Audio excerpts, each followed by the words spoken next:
Photoshop CC21 tutorial 2021, pardon me. I'm going to show you how to change the color of any object or subject inside of a photo. In this case, I have a blue car loaded up here, and I'm going to make this blue car into a green car, and just the car. Okay, the first step, like I said, the image is loaded. Second step, go down to the bottom here, and we're going to create a new adjustment layer, but it's a hue and saturation adjustment layer.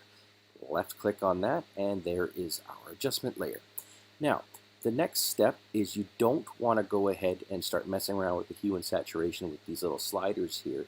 Instead, hold down the Command key if you're on a Mac, or the Control key if you're on a PC, and click on this little hand with the arrows.